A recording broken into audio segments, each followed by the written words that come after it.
14 जून 2022। आज से ठीक 2 साल पहले 14 जून 2020 को सुशांत सिंह राजपूत हम सबको छोड़ के चले गए थे। ठीक 2 साल बाद भी आज हम वहीं हैं जहां हम 2 साल पहले थे। आज भी हम उनके लिए न्याय की मांग कर रहे हैं। आज भी लोग उनके न्याय के लिए लड़ रहे हैं। लेकिन क्या हमें न्याय मिला? हमें जो चाहिए था शुरू से, या हमें सिर्फ फंसाया गया, हमें सिर्फ उलझाया गया इधर उधर के केसेस में? ये एक्चुअल में आज सवाल है, क्योंकि 2 साल हो गए। सुप्रीम कोर्ट ने 2020 में सीबीआई को जांच सौंप दी थी, लेकिन उसके बाद से सीबीआई को अगर हम प्रश्न पूछे तो सीबीआई जवाब नहीं देती। सीबीआई बोलती है हम अगर जवाब दे देंगे तो जांच में बाधा आ जाएगी। तो आप ऐसी कौन सी आखिर जांच कर रहे हैं जिसका आप थोड़ा सा भी नहीं बता सकते कि आपकी मंशा क्या है, आप किस दिशा में काम कर रहे हैं? ये आज सवाल पूछना बहुत आवश्यक हो गया था, क्योंकि 2 साल पहले जहाँ थे वहीं आज हम हैं। केस में कुछ नया हमको देखने को नहीं मिला है। इसका जिम्मेदार कौन है? कहाँ है हमारे देश के प्रधानमंत्री जी, जो कहते थे कि मेरे रहते हुए इस देश में कभी अन्याय नहीं होगा किसी के साथ? 2 साल से लोग अन्याय के खिलाफ लड़ रहे हैं। क्यों नहीं आज तक उनको आपने न्याय दिया? क्यों आपकी एजेंसी, देश की सर्वोच्च जांच एजेंसी, इस केस को सॉल्व करने में फेल होती नजर आ रही है? क्यों आज तक सीबीआई के हाथ खाली हैं? देश की जनता को जो चाहिए था सुशांत के लिए न्याय, जिसके लिए वो लड़ रहे हैं, सड़कों पे उतर रहे हैं, आपको लेटर लिख रहे हैं, आपको ईमेल कर रहे हैं, उसके बाद भी आप पे कोई असर नहीं हो रहा है। आपकी एजेंसीज पे कोई असर नहीं हो रहा है। आरटीआई लगाओ, जवाब आ जाता है कि हम हर पहलू पे जांच कर रहे हैं और हम कुछ बता नहीं सकते, ये जांच में बाधा बनेगा। आखिर आपकी जांच क्या है, वही तो लोगों को जानना है। आप क्या करना चाह रहे हैं, वही तो लोगों को जानना है। और अगर आप कुछ नहीं कर रहे हैं, क्योंकि 2 साल से हमने आपका एक एक्शन नहीं देखा। क्यों रिया चक्रवर्ती बाहर घूम रही है? क्यों सिद्धार्थ पिठानी को आपने कस्टडी में नहीं लिया? क्यों नीरज केशव आज खुले घूम रहे हैं? क्यों इन प्रभावशाली लोगों के सामने आप झुक रहे हैं? क्या ये कहना उचित रहेगा कि इस देश में जो प्रभावशाली लोग हैं, ये जो मंत्री हैं, जो नेता हैं, ये कुछ भी कर सकते हैं, किसी भी व्यक्ति को दबा सकते हैं और अथॉरिटी उसके ऊपर एक्शन नहीं लेगी, जो कि हमें साफ साफ दिख रहा है? और सुशांत सिंह राजपूत तो एक बड़े स्टार थे, एक जाना माना नाम था। उसके साथ अगर ऐसा हो गया, उसके घर में घुस के लोगों ने उसकी हत्या कर दी, तो हम और आप जैसे लोग तो बहुत आम है इन प्रभावशाली लोगों के लिए, ये हमें चुटकी बजा के मसल सकते हैं।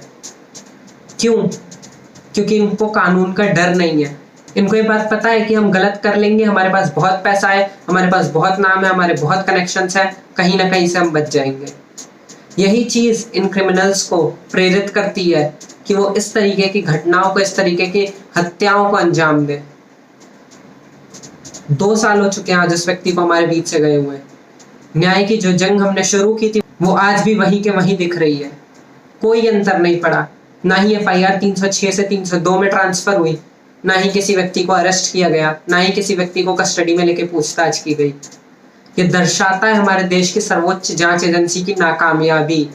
ये दर्शाता है कि अगर आपके पास पैसा है तो आप गलत कृत्य करके बच सकते हैं।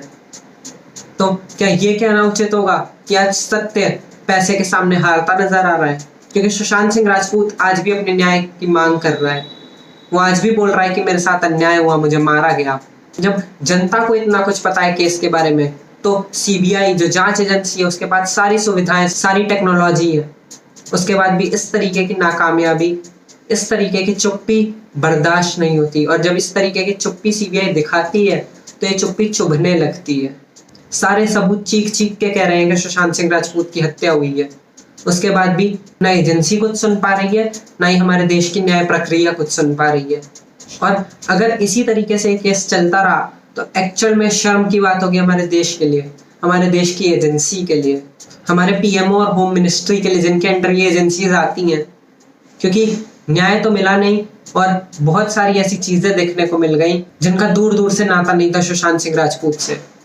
उल्टा इस बीच में कुछ लोगों ने सुशांत सिंह राजपूत और उनके परिवार को बदनाम करने की कोशिश अलग की है। ये सारी चीजें आप सोच सकते हैं, एक बूढ़ा बाप जिसका एक लौता बेटा था, उसके बुढ़ापे का सहारा, उसके दिल पे क्या बीतती होगी जब वो ये सोचता होगा कि 2 साल पहले उसके बेटे के साथ ठीक इस समय पे क्या हुआ था। और कोर्ट्स को, हमारी सीबीआई को ये नहीं दिख रहा। तो ये काफी शर्मनाक है और एक्चुअल में इस केस में अब तेजी आने की आवश्यकता है। सीबीआई को कुछ तो बताना चाहिए, कुछ तो स्पष्ट करना चाहिए, नहीं तो ये लोग केस स्ट्रेच करते रहेंगे, देश की जनता को मूर्ख बनाते रहेंगे, और अंत में बोल देंगे कि हमारे पास साक्ष्यों की कमी थी। इस वीडियो में इतना ही है। मुझे उम्मीद है आप सब मिलकर सुशांत सिंह राजपूत के लिए आवाज उठाएंगे। आज उनकी मृत्यु को 2 साल हो चुके हैं, तो हमें उनके परिवार के साथ खड़े रहना है। इस वीडियो में इतना ही है। जय हिंद।